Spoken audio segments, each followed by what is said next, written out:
Lee Anderson. I'm going to make more sounds. Racist. Keir Starmer. Disaster. Nigel Farage. Fascist. Okay, I love it. Deputy Prime Minister, I'm going to go for the Doctor, as in Doctor Who. Okay. And I'm going to go for Jodie Whittaker. I just want a bit of that energy around the cabinet. Hi, welcome to the Politics of podcast. I'm Zoe Grunewald. And I'm Ali Milani. I'm Zack Polanski, and I'm running to be the next leader of the Green Party.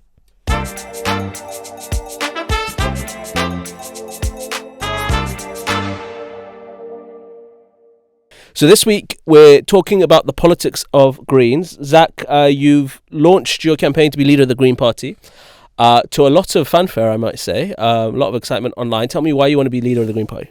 Because we need bold leadership now. And what do I mean by that? Well, we've got a increasingly unpopular Labour government who, on so many issues, whether it's for winter fuel payments, whether it's how Keir Starmer's treating severely disabled people, the genocide in Gaza, on almost every countable measure, this government is failing. So there's this huge vacuum in British politics. And Nigel Farage and the Reform Party are a party of millionaires pretending to speak for the working class, but actually they're serving billionaires. So it seems like a real moment for the Green Party to take this moment. We've got a nature and climate crisis, we've had racist riots on our streets last summer, and indeed we've got deepening inequality. So I'm running to be leader because I think we need to be putting inequality in particular at the centre of the whole conversation. Of course, that also involves the climate crisis, that's exacerbating inequality, but ultimately the way we tackle all of those things is by winning more Green MPs in Parliament, and the way we do that is not by obsessing about Parliament or spending all of our time in Westminster, but being out in the country, as I always am, community organising, working with people who aren't political yet, because I think they're going to be our next future MPs. You spoke when you launched about wanting to have the Greens as a kind of eco-populist movement. Populism does have a little bit of dirty connotations sometimes. What do you mean when you say eco-populism? Yeah, it's got really dirty connotations in the same way patriotism does. And I don't think we should let the far right take our words. I don't think Nigel Farage or Donald Trump should be allowed to be called popular. I don't think that patriotism, caring about your community, is something we should let the fascists have. So I very deliberately wanted to reclaim the word. What does it mean? So if you're someone who is struggling to put food on the table, to have heat in your home, to get to work, or you don't even know if you have a job or not, probably the last thing on your mind is the climate crisis. The first thing on your mind is raising your living standards. But we know raising living standards is the exact way to tackle the climate crisis. If you insulate every home in Britain, for instance, that needs it, that would reduce bills, create good green jobs that could be in trade unions where people are treated with fair pay, dignity and good working conditions. And also it would tackle the climate crisis too. So ultimately, eco-populism is about coming at this through a different lens. It's about saying to working class communities, not just working class communities, to be fair, the 99%, they were all being screwed over by the same multimillionaires and billionaires who aren't paying enough in tax. Now, it's not always their fault. There are some very wealthy people, such as the patriotic millionaires, saying tax us more. I think the government should listen to them. So call me unfair, right? But I think there's an image problem with the Greens. Are kind of seen as maybe a small party of protest, not really any route to real power. Do you believe that that's true, that the Greens are always going to be a party of... Because there's nothing... In theory, there's nothing wrong with a party of protest. But do you think there's any route to power for the Greens? I'm certain we'll see a Green government in my lifetime. But to take your question head on, it's exactly why I'm running for leader. I think there is a communications problem. I think people think we're either a single issue party or we're a protest party. Now, I think protest is a really important part of our democracy. I've been on many picket lines. I've been on many protests. That's never going to go away. I've been elected now. I've held elected office at the London Assembly. I've chaired the Environment Committee. I now chair London's Fire Committee. I also take elected office very seriously. Yeah. When people try... just to interrupt, there's also nothing wrong with a political party that helps shape the discussion, right? Like if you look at Reform, now they probably do have a route to power given the way things are going, but they have entirely shifted all the conversation in British politics to the right. So I guess the Greens could also do that, but you think there's actually a route to power? Yeah, well, you've just answered your own question. Reform, Nigel Farage have demonstrated exactly how to do it. Now, I don't share almost anything with Farage's politics, but what I do think he's speaking to is a whole group of people who are very disenfranchised with the political system, who see that it's not working for them and politicians are not sticking to their promises. So I think there is a coalition to be made. side of people who have left the Labour Party. I should say they've not really left the Labour Party has left them. I think there's even people who were in the Liberal Democrats who feel like they're not really standing for anything. They've got 72 MPs but no coherent narrative. And then I think there's people who aren't voting at all or who have never been inspired to vote yet. What I think the Green Party can do is bring all of these people together under a banner of environmental, social, racial and economic justice, tackling inequality and ultimately challenging this failing Labour government. I think that is a route to power. We've just got to be bolder and louder about it. So one of the things that Reform is doing fairly successfully at the minute is pinning net zero to rising costs, right? We know that actually the public tend to back renewable energy quite highly, and they believe that there is a climate crisis and they want the government to act on it. But increasingly we're seeing this rhetoric that actually net zero is pushing up our bills, net zero is making us poorer, and net zero is making us more insecure.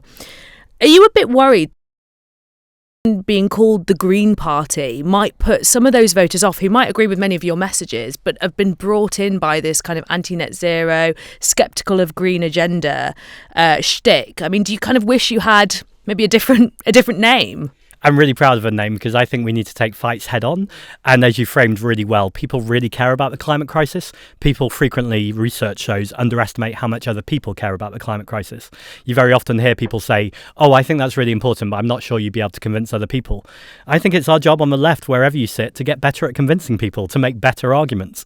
And ultimately, I think I'm annoyed with the way net zero is being done. I think if it's being done on the backs of working people, or they're being expected to install heat pumps, or it's cheaper to get a flight in the UK rather than get a train, it's not surprising people don't make the right decisions. It's not rocket science. The government need to subsidise the right things. They need to stop subsidising aviation and subsidise train travel. They need to make sure they're creating good green jobs. They need to get out there and sell it. But what do we get from Keir Starmer? Well, we had a £28 billion pledge. This was before he was even elected. He dropped that. That was gone. He's made pledges. He won't even object to Rosebank. This is the oil field. The emissions of that would be cumulative of 28 of the poorest income countries altogether. That's a huge social justice issue around the world. And then on lots of other issues, GB Energy, we're 9-10 months in and we still don't know what that is. Stop messing around. Nationalise the energy companies. Say to the water companies, stop pumping sewage into our water and charging us extra. We could reduce people's bills if we nationalise these companies. A Labour Party should be saying that. They're not. Time for the Green Party. These are quite populist things. So we did a video on the water companies, Thames Water, and we put it on Instagram. And and still get notifications. to this day, like literally throughout this interview, at some point I'll show you, we're still getting, because people were going crazy over it, right? Partially because of what's happening with Thames Water, but all of these things are individually very popular. The nationalisation, and you can kind of see that with Farage. Farage has kind of dipped his toe into a little bit of these sort of more populist left-wing ideas. I wonder if you have an explanation as to why there does seem to be a pull within some working class communities towards the far right. Is that because there's no opposition or no real narrative being told on the left in this country as to why the economic inequality is at where it is and how you're going to tackle that? Why do you think all these working class communities, and we used to call them the sort of the Labour war, are being enticed, if anything, by reform? Spot on. And it was really interesting to see this week that there's lots of research to show that Reform voters massively want oil and gas companies taxed heavily. You never hear Nigel Farage talking about that. In fact, since 2019, Reform have taken 95% of their donations from the same oil and gas companies, climate denying companies. That's £2.3 million. So I think there's a huge job for everyone, again, on the left, to expose where Reform is coming from and what their agenda is. That all being said, I absolutely condemn Nigel Farage. I condemn Richard Tice. I condemn a lot of those MPs. I don't think they're there to do anything good for this society. I think they breed toxicity and hate, and they want to divide communities. However, they're a very different group of people from the people you're talking about, which are people who might be tempted to vote Reform. Those are the exact people we need to show kindness and compassion to. They're a very small group who I have no doubt with are explicitly racist, and I'm not looking to win their votes, and nor am I going to be able to, I imagine, anytime soon. But I think there's a much bigger block that are just feeling unheard. Their voices aren't being empowered, and actually I think the Green Party have a huge role there. Yeah, see, I've got a problem. I think you're right. I've got a problem with this, that people like Reform voters are all racist. That's just not true. And the same was true in Trump. When I went to America and I saw it, I actually went to a Trump rally, right? Because I was interested in I'm weird. And look, there is a section of those voters that are racist, right? And clearly you're not looking for their votes. But a lot of them are just so angry at politics, and Labour's failed them, Conservatives have failed them, the Liberals have failed them, and Reform are offering them an alternative, right? So are you the counterweight to that? Yeah, and I'd go further. You won. You have the same amount of MPs, one less now because of Reform's by-election win as Reform. Yet you get a fraction of the media airtime. Is that a failure of the Greens, or is that a failure of the media? Do we care more about what Nigel Farage is up to on any given day, or have would you say your party has failed to take advantage of this feeling of disillusionment amongst the electorate? Yeah, so in an ideal world, the media would be completely fair. The amount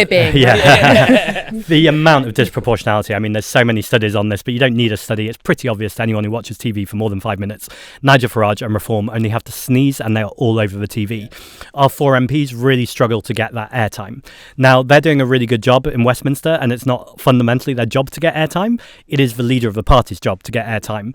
And I think it is true that actually sometimes we have got lost in policy and detail and being very technical and complex and saying very earnest things that are true, but not finding a way to go, actually, what's interesting here? What do the audience care about? How do you speak a little bit quicker, but not too fast, and just catch people in that moment? But it's also so one of the problems I've had is this co-leader situation, right? Because in order for your message to get through clearly, you do need, I think, one voice and one coherent message to get across. That's always been my view about how you do it, which is why I'm glad you're actually running as a single leader. I think you'll be able to get your message out there much more. But I looked up the 2 current co-leaders in terms of not in terms of their whether they're liked, but who knows who they are in the country. They're at 119th amongst MPs. So there are some MPs who I had no idea who they were, who are better known than that. I guess part of your job will be to look, it's not a cult of personality, but people need to know who you are, right? And that's part of the problem. They don't know who the leaders of the Greens are currently, and you need to go from 119th probably to the top 10 to have any real chance of... And I suppose what I want to say there is I'm very resistant to this cult of personality idea, and sometimes if you're running on your own, people can very easily think it's all about you. But I think I've demonstrated over the last few years, I've got a real track record of this, that yes, I'm very happy to be a figurehead, but actually my entire platform is about raising up other people. I've spent my time going around the country finding councillors, particularly from working class backgrounds, from diverse backgrounds, and people just working really hard, and actually used both my social media and the time that I do have on media to talk about the work. People like Mothan Ali in Gipton and Hare Hills, who stood against Tommy Robinson and the far right when there were riots on his streets. People like Hannah Spencer, this is an amazing working class plumber in Manchester, who's now elected as leader of the Traffic Greens group. Her story is amazing. She was fitting gas pumps, now she's fitting heat pumps. She's literally done the just transition. Talking about people in Wales like Anthony Slaughter and Phil Davis, they're the leader and the deputy leader. They're going to be running, or Anthony's running for the Senedd next year. These are huge elections where we can stop reform in our tracks. We've got amazing councillors across London, people like Ria Patel, Banali Hamdash, who are doing amazing work in their community that isn't often heard about on the national media because, it's not groundbreaking in terms of it's not sensationalist, but actually this is the stuff that really matters. People going door to door in their community centres, getting to know their residents and saying, what do you care about? How can we fix it? Are you feeling disillusioned? Let's change that. So yes to having a sole leader, yes to being someone who's recognisable and known, but absolutely to recognising that community organising and actually a grassroots approach is the way here, but that needs to be facilitated by someone that people can access. Yeah. And do you have a specific game plan in these areas, in these communities that are currently being consumed by reform, whether that be how you speak to them or specific areas you target? I mean, what is your tactic for getting through to those people who might be falling into Farage's arms? So to speak more, I think, is one of them, and to speak more effectively. But I think we've accepted a bit of a media framing that I've been determined to bust through, and I think I am doing, which is that the party is in some way split between our city areas and our metropolitan areas and our rural areas. But I spent quite a lot of time in Runcorn during the by-election, and one experience I really remember is speaking to a dairy farmer, and he was talking about his experience of agro-capitalism, how the supermarkets aren't paying him properly. And it just seems so obvious that whether you live in the countryside or whether you live in the city, inequality hurts you wherever you live. And I think sometimes we allow the media more widely, mainstream media, to split us into little divisions and focus on these kind of small differences, as opposed to going, there is a mass amount of people in this country, you could call it the 99%, who are being screwed over by that small elite who hold power and status. And I suppose one thing I'm looking to do more than the Green Party, I think, has ever done is I think we've always stood with marginalised people and we've always stood with oppressed people. I'll continue to do that. But to really take that fight to power and status, and that's difficult because they come for you. I'm experiencing that already. But we need to be absolutely focused on saying this isn't about individuals. This isn't even about political parties. This is about transforming this country so it's fair, that we redistribute the economy and no one is left behind. And that's the kind of Green Party I'm seeking to lead. Are you prepared for that scrutiny? So when I ran in... Well, did you hear what my voice just did? Yeah. It's a thought scrutiny. Yeah, that's my Boris story. When I ran in Uxbridge, it's much smaller to the amount of scrutiny I think you're going to get, but I had journalists messaging people I went to school with who I haven't spoken to in like 15 years saying, do you have any doubt in this guy? And we had full page spreads in the Daily Mail. Very difficult to deal with. Are you prepared for the kind of scrutiny you're going to get? Because if you have a sniff of power, you know that they're going to go through your everything. Are you prepared for that life? Yeah, absolutely. I think when you put yourself in public life, you accept that scrutiny, and I think it's fair game to some extent. Family is different, but you personally is total fair game. I think it's the British media, to be fair to them, tend to be pretty good with leaving your family out of it. I think. Good to hear. Most of the time. Try and start my family, they'll let you have it. Yeah. I think it's not my first time being in the public eye. I ran for deputy leader. I was elected as a London Assembly member. London is a big city, so that involved a lot of campaigning and a lot of scrutiny. I just got re-elected last year. I think it's also fair to say, I've been an actor. I've been doing the gig economy. I've had 6 or 7 different jobs. Yeah, I was a theatre actor. Okay, let's pause that. I'm going to come back to that because I'm very excited about that. Okay.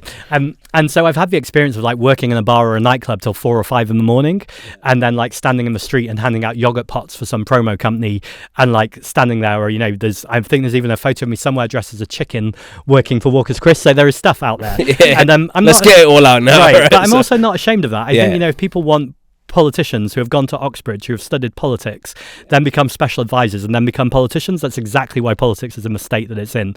I always think about Tony Benn. I don't care where you've been, I care where you're going. But also I should say, if someone's worked in a bar or been a waiter as I have, I'm not ashamed of that. And in fact, the last thing I would say, people frequently say to me, God, politics must be tough. And I go, it is tough because you take it seriously. Nothing is tougher when I used to have to remember 5 or 6 orders at a table and then someone's yelling at you because you've got it wrong. Absolutely. Yeah, absolutely. So I think let's recognise what those hospitality and gig economy workers do. Can I ask one follow-up question in terms of the experience? Because you're one of the sort of Green stalwarts, former MP for Brighton and Hove. Yes. Has spoken about the fact that you're not an MP. Right. And she mentioned that she thinks the next leader of the Greens should come from the members of parliament that exists. Why is she wrong? Yeah, so Caroline Lucas is amazing, and it would be wild to say anything different, but she's also spent 14 years in parliament. I think when you spend too long in parliament, you get stuck into parliament brain. So you think it's an asset to be outside? Well, I just think you've made the case that we've got 4 MPs and they've not cut through in the way that I think we can cut through in the future. So I think for the 4 MPs to continue with their national platform and to continue with their casework, Carla Denny was really clear when she stepped down that actually she wanted to focus on being a really good constituency MP. I have demonstrated over and over again that there's been some kind of talk that I'm big on social media, or I do lots of campaigning on social media. My social media is big because I'm always around the country, north, south, east, west. Lots of people know me because I'm turning up in their community centres, I'm turning up at their food banks, I'm turning up on their campaigning, I'm turning up on the doorsteps. I will continue to do that, and I think that's what we need in a leader. It's interesting as well, isn't it? Because talking about those disillusioned voters who are rejecting mainstream politics and rejecting Westminster, it could be a real asset to be like, I've never set foot in that place, or if I have, I've immediately wanted to leave. Absolutely. People hate politicians. Why are we trying to mimic more politicians? Okay, I have a question for you. Why are British politicians such losers? I think because they have... they're weird. I was obviously provocative, but they're weird. They're like...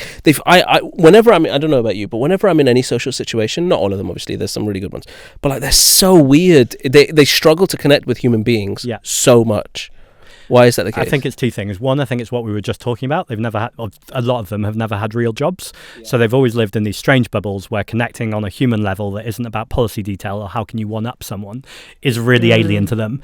I've met politicians who I know have spoken to other people in their party and gone, what's he up to? Because he's really nice. And they're just like, oh no, he's just like that. And I'm not saying I'm not political sometimes. I'm highly political. I can be highly tribal sometimes. But I also think creating human connections, even with people you vehemently disagree with, is a really important part of having political discussion.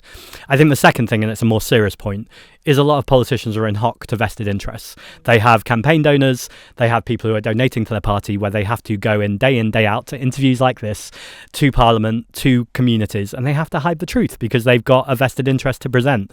I've got two vested interests. It's for people and the planet. And the reason why I feel like I can speak freely is because I don't have to worry about lying. So I'm not going to trip myself up. I might sometimes say something and think, could have phrased that better. Or if I said that again, I might present it in a different way that's a bit more attractive to the ear. But fundamentally, I'm just telling the truth. I have a theory. I think people are quite forgiving for you to make mistakes. Right. Because I made loads of mistakes when I was a quote unquote politician. And generally, voters were really forgiving because they realised you're going to make mistakes. Right. It's when you refuse to acknowledge them, or when you pretended you didn't make them, or when you just made blatant U-turns on issues that really peeve them off. Or you think you're above people, which is the worst one. The point about donations, right? Like, we know that politics needs money. Politicians need money for their campaigns, for their parties, or whatever. How are you going to ensure, as the Greens, that you are above board?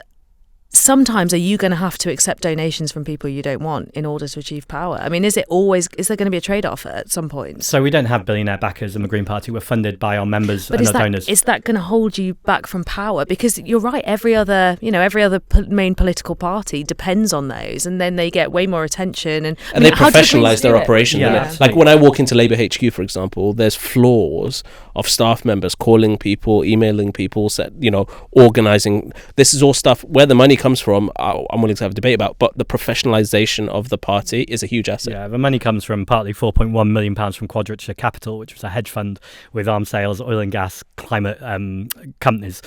And it didn't when I was there. Let me just no for all three cameras. That was not an accusation. But also, I'd say even with that money, however the Labour Party doing, they're tanking quite rapidly. So I don't think money is the only thing. However, it is true that Reform have their own TV channel, GB News, that pumping out 24/7 propaganda, and that is a problem. So I think the Green Party really need to invest in social media. That's both money. So I'll come back to the money question, but I think that's not just money. That comes back to the community organising. If you don't have a top-down Westminster-led approach to your politics, it's not about what questions are your MPs asking to the Prime Minister, or not only about that. It's about who are the really interesting characters and people around the country who are doing really interesting work that you can platform on social media platforms, and I want to see us doing more of that. In terms of donations, I'd like to think, or certainly under my leadership, we would never accept donations from people that we didn't want to. I heard AOC give a really good answer to this last week at her Smash the Oligarchy tour. She said that your donations free me, or free the party, to not need to take money from corporate donors. So it's not a case of, do we need to take money from corporate donors that we like or we dislike? We could actually go, no corporate donors whatsoever. Let's just take money from small donations. I think Bernie Sanders demonstrated this in his first campaign, where I can't remember the amount, but it was something absolutely $26. insane. Yeah, just from tiny amounts.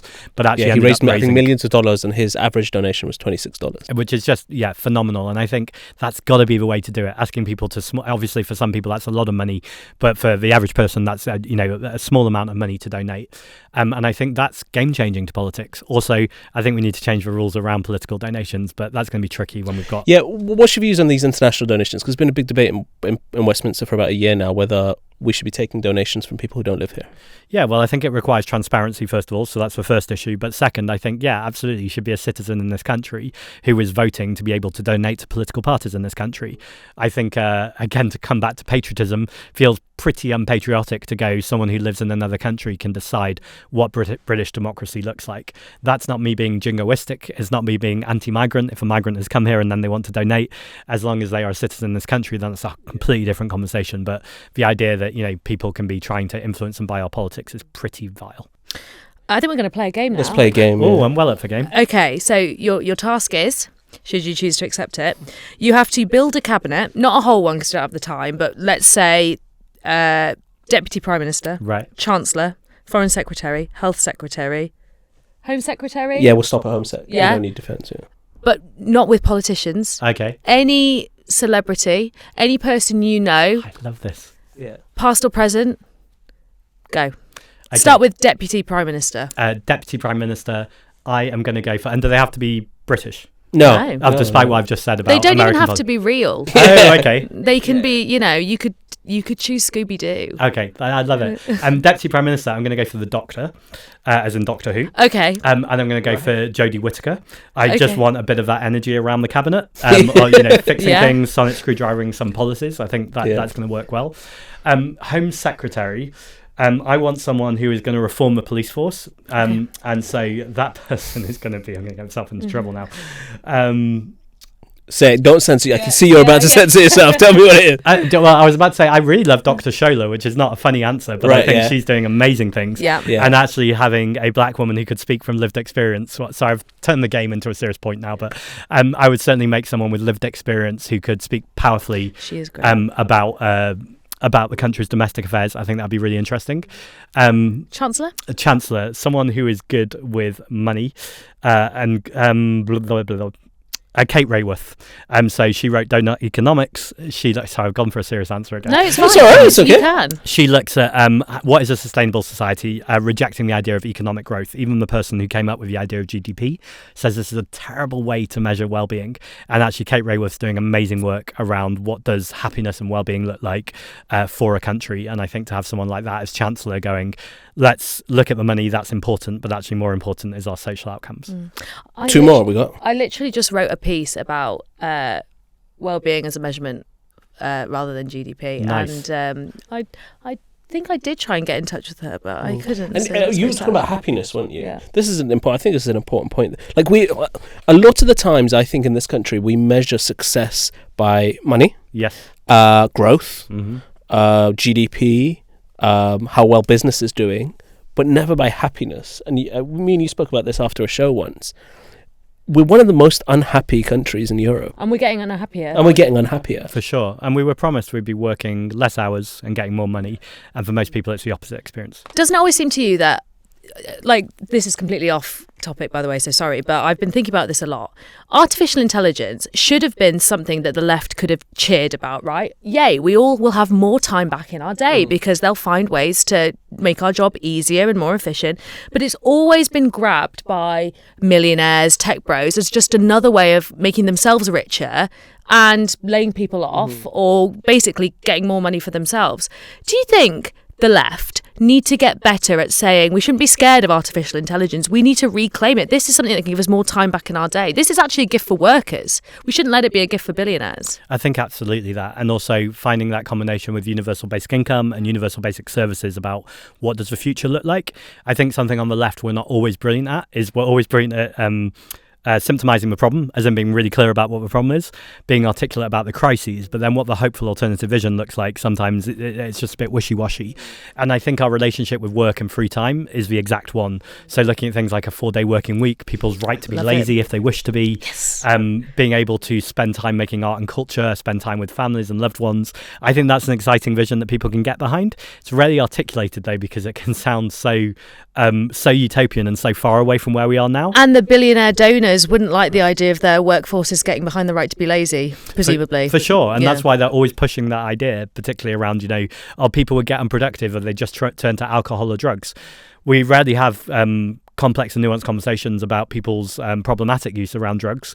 But actually, if people want to use drugs and it's in a safe and controlled way, then actually what is the problem with that? Unless, you've allowed those stigmas to enter. So that's a much more complex conversation. But I think talking about people's freedom to look after their own health and look after people around them in a communitarian way, I think is a really important conversation to have. And I think AI could be part of that. But as we know, it's been hijacked by the right and tech bros and is rarely a force for good. But I agree, we shouldn't just let them have it. There's a lot of spaces that we've just acquiesced to the far right, I think, on the left. We've just allowed them to completely colonize. Patriotism being one, AI being another, I think it's true. Your cabinet's incomplete. Do you have something to say? Yes. No, I was going to say, let's get back Going to to have a reshuffle now. This government's going to fall apart without. I need a foreign secretary and a health secretary from you. Okay, foreign Who are secretary. you going to send around the world to represent Britain? Do you know what? I'm going to go for Ash Sarkar. Oh my God. I don't think Ash has taken the job. No, I don't either. But I just think she has a wit about her that's really important in politics, a diplomacy that would be really good for that job, and she's not having any genocide. I tell you what I really like about Ash. I think she's an amazing communicator. I don't know why she's on my brain. I met Ash when I first got selected. I think there was like this drinks thing that I went to, and I didn't really know her at the time, but I think she has a really unique ability to talk to people in languages that they understand, and 100%. I think that's something that we struggle with. I think the left sometimes is too it sounds like a university society. It's too intellectual. It doesn't speak to people where they are. Yeah. It doesn't speak the language that people do. We spend way too much time making a moral argument Yeah, and to preach. each other. It sounds preachy. Yeah. Does that make sense? Rather than I understand your pain. I had a really interesting conversation with Jimmy the Giant recently, a YouTuber who joined the party after the conversation. Have to get that in. But I'm from Manchester, and I could feel my Mancunian accent coming out more than ever. And I named it. I said to him, I'm worried that I'm code switching, and that's a bit. I don't want to patronise anyone. But also, we have a conversation about how it's really good. Basically, I was connecting with him. He speaks in a certain way with a London accent that I don't have, but actually just going, okay, I'm back to my northern roots now. And I think finding ways, both in the ways that we speak and the words that we use to connect with audiences, is massively important. Home Secretary. Oh, Health Secretary, sorry. Health Secretary. Who's going to look after the NHS for us? Yeah, I mean, it's probably the most important job, isn't it? So I'm going to go for, what's the TV doctor called? Dr. House. No, I wasn't thinking of him. That's a TV show. He does like Good Morning Ranch. Ranch Singh, the TV doctor. I think he'd be pretty good. So we want to talk a little bit more about what you do before we get into the person, because you also said you're from Manchester, so I need to know if you're red or blue. That's very important, but we're going to touch that in a second. Complete the sentence for me. If I were Prime Minister for just one day, the first thing I'd do is... tackle inequality. So wealth tax on multimillionaires and billionaires. But whilst I was doing that, because I'd probably delegate that, I'd also get proportional representation in there so we could have a fairer voting system. That's a big day. It's like wishing for more wishes too, isn't it? You said one thing. Talk to me about PR though, because it's yeah, I'm always... so I was very anti-PR, I don't know if you know, and I've completely U-turned. Yeah, well, I've completely U-turned on it. In the spirit of Keir Starmer's Labour Party, I've completely changed my mind. So that's really funny. I think I was one of the most pro-PR voices in the country for a while, and I'm still very, very pro-PR, but I talk about it much less, and here's why. I found the Labour Party started to weaponise it against the Green Party. They were saying things like, oh, yeah, we really like the Green Party too, but you can't vote for them because we're under first past the post, so vote for us. I'm like, you can't block proportional representation even when your members want it, and then say, oh, vote for them when you get PR.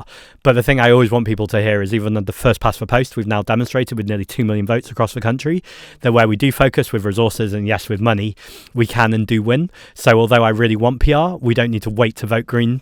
We don't need to wait to get Greens elected to get PR. We can get Greens elected, and then enough of them will get PR anyway. It's just ludicrous to me that on average, I don't know, I haven't done the data since 24, but before 24, the last election was what, 2019? That was when I ran it. A Tory MP on average would get elected on like 20,000, 30,000 votes. A Green MP took like 800,000 votes, I think was the number to get elected. It's crazy. You get 2 million votes for MPs. And only 2 countries in Europe use first past the post, us and Belarus, which is literally a corrupt dictatorship. Right. Talking about Belarus. Yeah. Make that clear. Yeah. Well, we'll be joining Belarus soon when we leave the ECHR. Right, yeah, exactly. We'll have so much in common with them. We're in the exclusive club. Also, you got me on PR, but also it's not good just to get people's votes. It also results in better politics. So across Europe, you see more women in politics, more people from diverse backgrounds. Also, it reduces your carbon emissions on average 18%, and it reduces your chances of going to war. The argument against it is the fascists would get seats. Well, I mean, Reform are doing pretty well under first past the post. Also, we had Liz Truss in government, who was pretty, on the far right, or at least leaning towards the far right, if I'm being very generous. Well, you also can't have a political system because you don't like the result. Right. Do you know what I mean? That's not democracy. And actually, the fascists, if enough people want to vote for them, should be in Parliament, and we should defeat them with the strength of our arguments, not by rigging a voting system that blocks people out. That's how you fuel fascism further.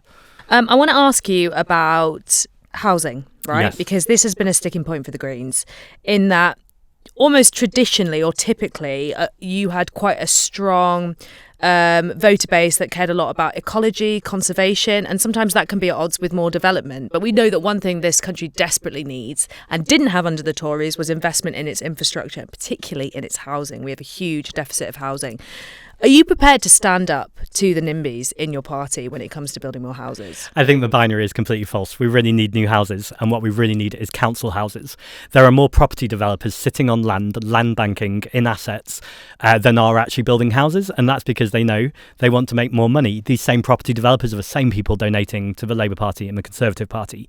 So I think very often when we hear these NIMBY-framed arguments, we need to be really clear about who's making the arguments, and often it's the property developers pushing it. That all being said, we do live in a nature crisis. We have one of the most nature-depleted countries in the world, and we absolutely need to preserve nature. We need to be building on brownfield first. Now, that is not what Keir Starmer is doing when he says, oh, we're going to take aspects and we're going to rename it. That's just doing what the property developers want. And also, again, I would come back to the same point. They're not building on the land that they do have, so why would you be taking other land? Ultimately, we can absolutely protect the toads, the newts, all of nature, and we can build houses too. The only people who say we can't are the property developers, and we shouldn't listen to them because they're looking to make money. So explain this to me, because I actually don't understand, because my understanding of house development is sketchy at best. But so you're saying that the property developers are sat on land because they want it to appreciate in value. Exactly. So that they can build on it and sell it off at inflated prices. So you would, if you were in government, take that land off them and build social housing. I think there needs to be a time period where land is either seized or at least there's a negotiation about how that's done, probably through taxation. I think the real point there, though, is that developers very often say that the problem is planning permission and planning regulations, but these properties or these sites have planning permission, so it's just literally not true.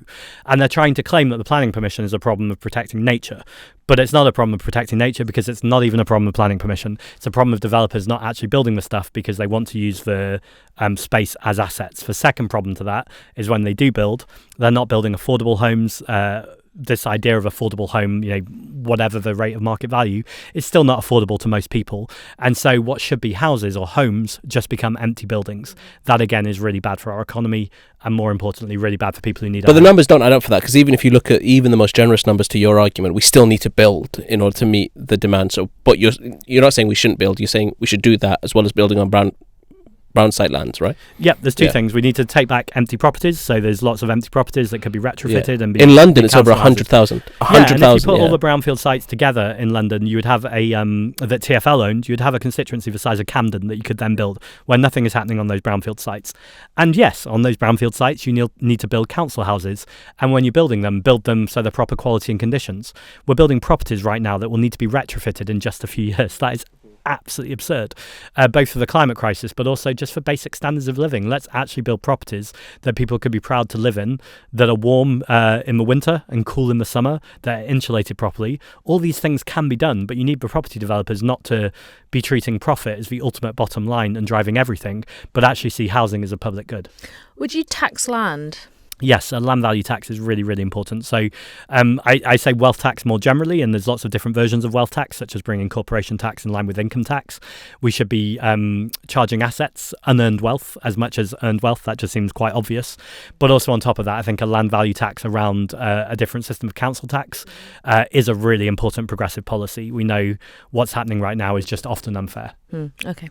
Interesting. Yeah, I want to ask you, because we kind of touched on it earlier, about patriotism. Yes. I once sat, I won't say where, but if people want to do the investigations, it's very clear. But I sat in someone's campaign meeting talking about patriotism on the left and saying we shouldn't be so ready to succumb and give up the idea of patriotism to the right and the idea of, a sense of community to the right. Now, what I define as patriotism is very different to what Nigel Farage defines as patriotism. Do you think it's important that the left make at least an attempt to win back patriotism as an idea for the left? Yes, Keir Starmer's comments echoing Enoch Powell cannot be condemned more strongly. It was vile, and it felt horrible in the pit of my stomach, just that sense that's how far we have fallen in this conversation.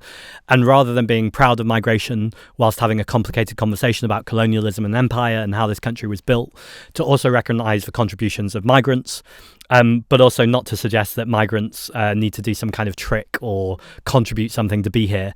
But actually, there's lots of evidence already that people who come to this country are paying more in tax than they are claiming in benefits. So that's the first thing I think. Before I come on to patriotism, I just think challenging the anti-migrant rhetoric in itself is really, really important. I don't think it's the only piece, though, and I think it's the only piece the left have really been doing when we have been doing it at all. Most people have just steered away from the argument, and I think we need to fully claim that, because if you use the National Health Service, anyone treating you or caring for you is much more likely to be a migrant than anyone in front of you in the queue, and it's important we tell those stories. At the same time, for people who have been born in Britain, I think it's really important that being patriotic is being proud of your community. It's recognising that your neighbours, if they're not your friends yet, are people that you're bound to by geographical place, and actually being able to break bread together by sharing community spaces together, by disagreeing respectfully in your local community is one of the most patriotic things you can do. And I think one of the reasons we've lost that in this country was Thatcher's idea of there's no such thing as society, which started with Thatcher but went through Blair and has gone through ever since with austerity. Not only are we destroying a sense of community as an abstract idea, the literal physical spaces like local youth centres have been underfunded and closed down. So people have nowhere to go. And then when young people hang out in the park of a street corner, what does that get phrased as? Antisocial behaviour. Well, the way to stop antisocial behaviour and the way to be proud of your community is to actually build the resources and have the role models in there to really build a sense of community. I think that's the most patriotic thing you can do. That's how people have a sense of pride over their most local area. And I think that's how you change your towns, that's how you change your cities, and I think that's how we'll change our country. So do you think there is an argument from the left to be made about our migration policy? For example, in that under Tony Blair, Boris Johnson, successive governments, there has been almost a concessions made to big business who would rather keep wages down, not improve workers' rights, and import labour at a lower rate. For example, we've seen that in the care sector. Yes. That is a left-wing argument, isn't it, to change the immigration system? So do you think there are reasons that the left should engage with this debate, but we've been too afraid of it? Maybe not afraid. We have talked too much about the cultural implications of immigration and not the economic implications of immigration. I think it's really well put. And I'll add to that as well the dangers of brain drain, that if we're taking the most talented and skilled people away from war-torn countries or people fleeing persecution, who builds their country at the end of it? Now, this is obviously a difficult conversation to have because you're balancing a lot of different things here, which is people should absolutely be welcome when they are here. Corporations should absolutely not be able to undercut people. And also we should be treating anyone with dignity, fair pay and workers' rights. I see those as separate but related problems. We need to improve workers' rights anyway, both for people who are born in Britain and for migrants.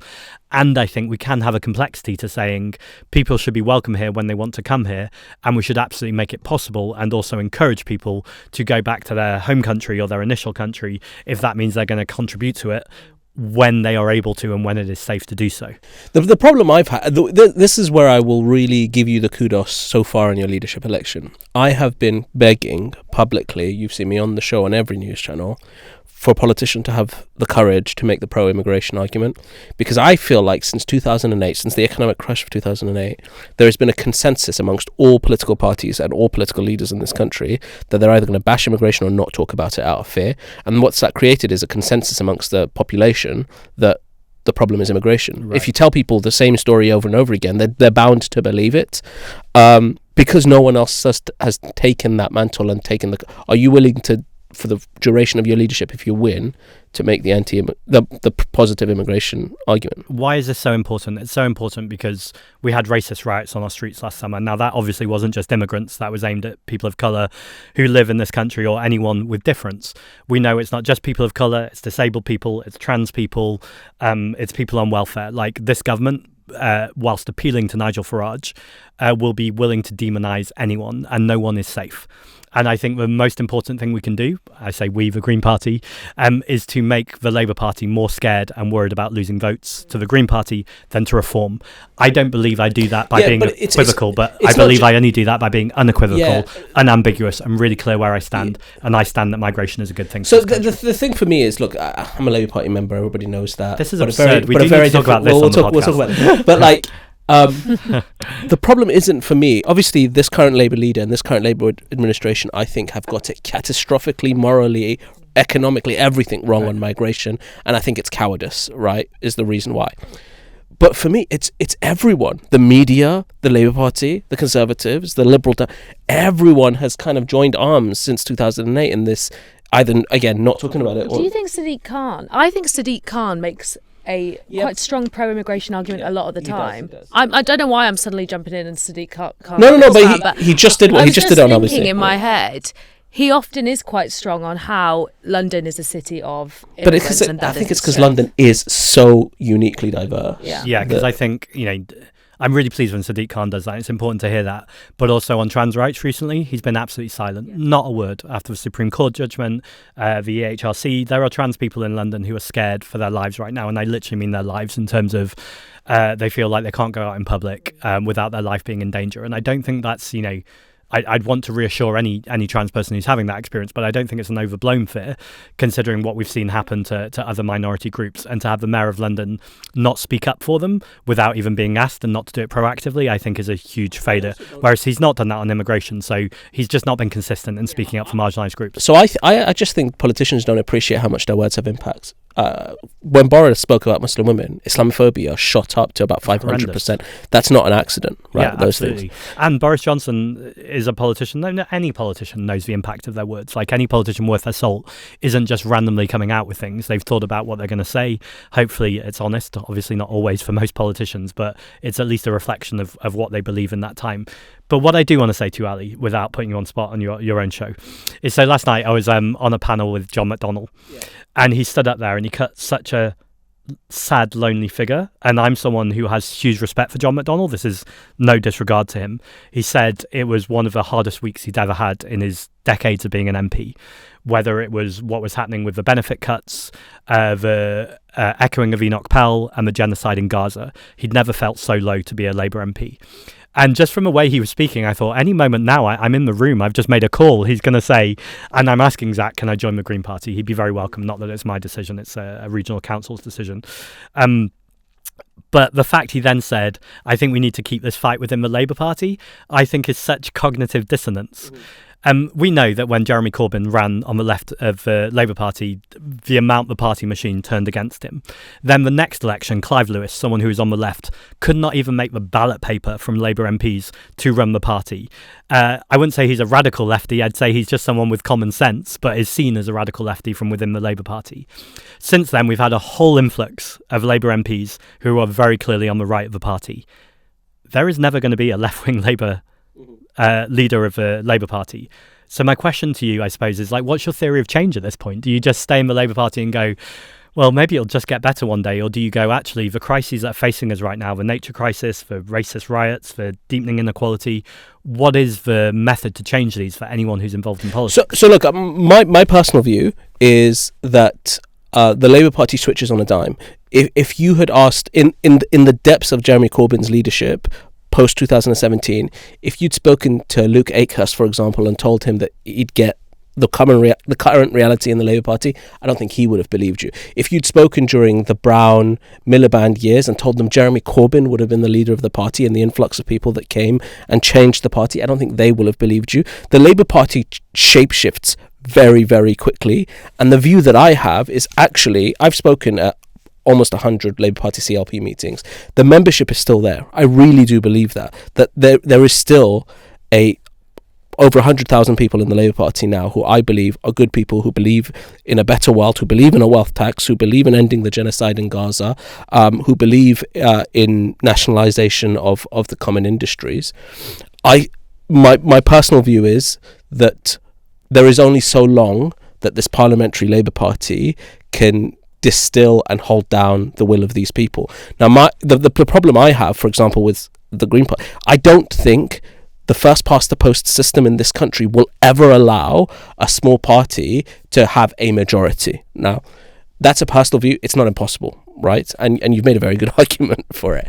But I see an ecosystem in which a Green Party can pull Labour further to the left. Those of us who are in the party can have the fight that others have had in the most dismal moments, both on the right and the left, during Corbyn, during Miliband and Blair, and change the party to a position where we can actually make fundamental shifts to the politics. Because the problem is, it's not the Labour Party or the Green Party.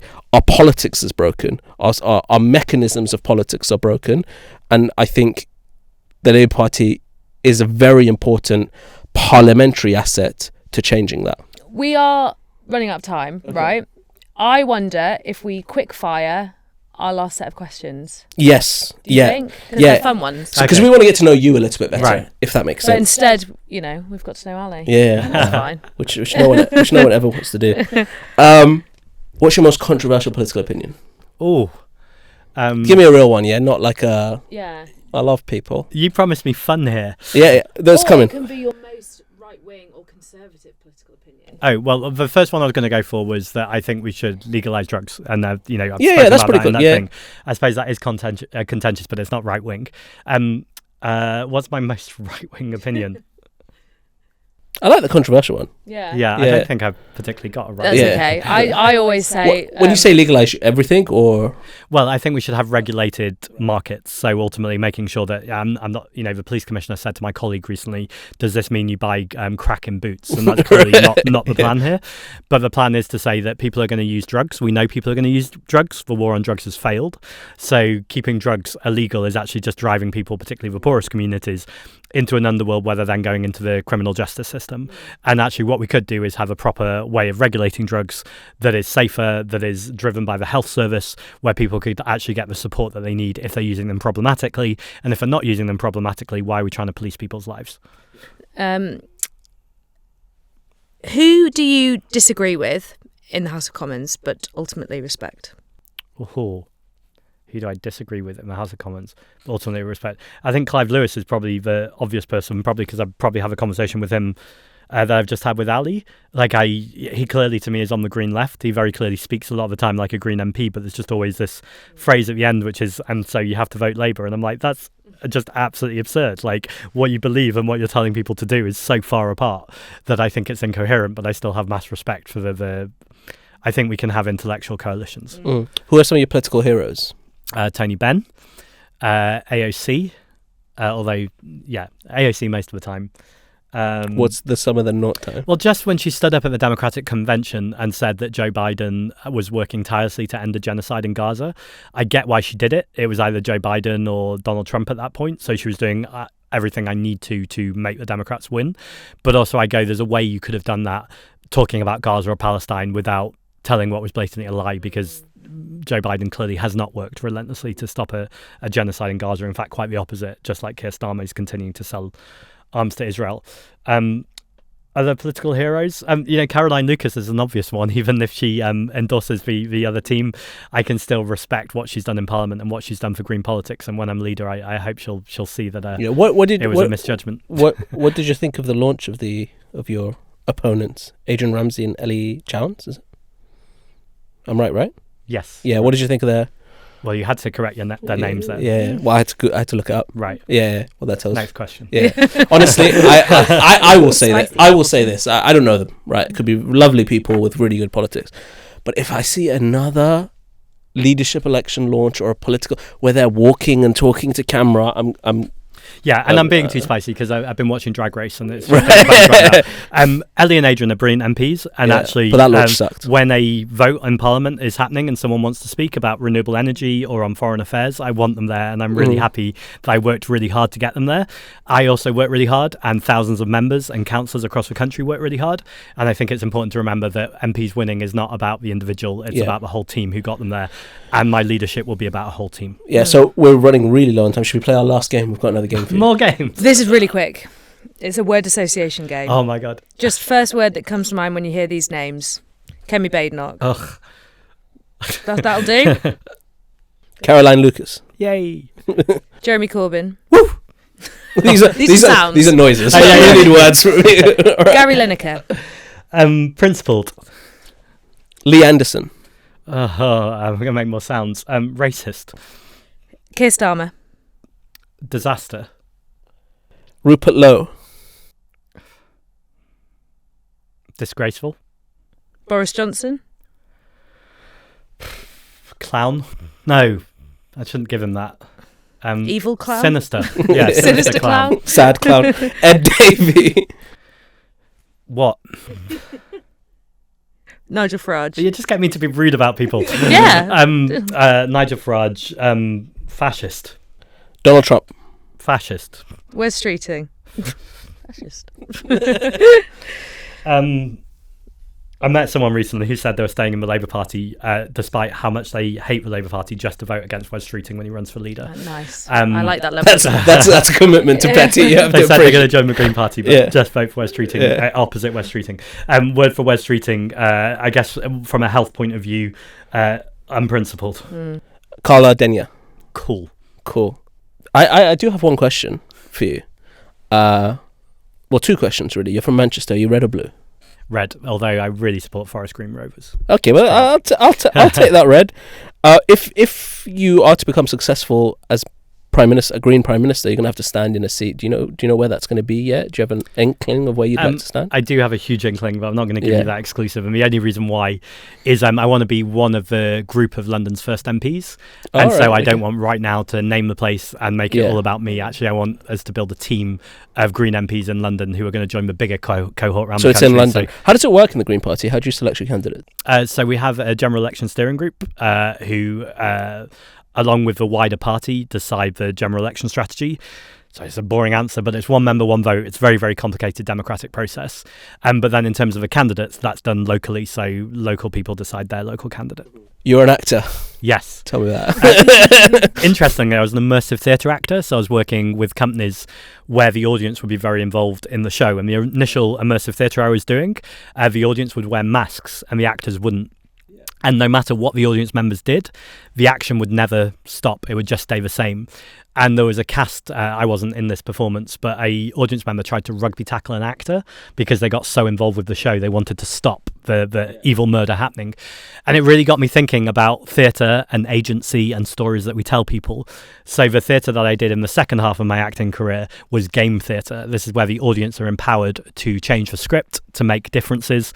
And the very last show I did before I got elected was called Eco Chambers, where I played an environmental activist trying to lead a protest where I had issues because I was trying to lead it top down, and we would push the audience into overthrowing me and chucking me out of the room, and the audience would then lead the protest and the revolution themselves. And I think that's a really nice metaphor for how I like to do my politics. Not that I want to be overthrown, but I want everyone to be involved from the very beginning. Yeah, no rugby tackles either. What made you go from acting to politics? So I was then doing community theatre, something called Theatre of the Oppressed, which is where you work with marginalised groups. I was working with a lot of migrant workers, but also people experiencing homelessness, about how they could challenge power. So the actor would play the powerful person, and the person with the lived experience would be themselves. Other people would give them hints or tips. There would be allies on their shoulder saying, try this, say this. And you would call rehearsing the revolution, just try out role-playing how you could challenge power. I was doing that for years, and I was really proud of the work, and I still know teams of people who are still doing that around the country and really think it's a really important public community service to do. But I also felt no matter how empowered someone is, or no matter how articulate someone is, if the system is so broken that it is stacked against them, particularly if based on the colour of their skin or their sexuality or their disability, then we need politics to change those barriers and not just put the pressure on the individual to change themselves. Oh, nice. Okay. Well, thank you, Zack. Thank you so much for joining us. If you like the video, please make sure, give it a like, subscribe, leave a comment. Let us know any messages you want to send Zack. I'm sure he's going to be reading the comments thoroughly. I know as a politician, whenever I did interviews, I read every single comment. So if you want to say something, do comment down below, subscribe to the channel, and we'll see you on the next episode of the Politics of Podcast. Thanks for having me. That was really fun. Cheers.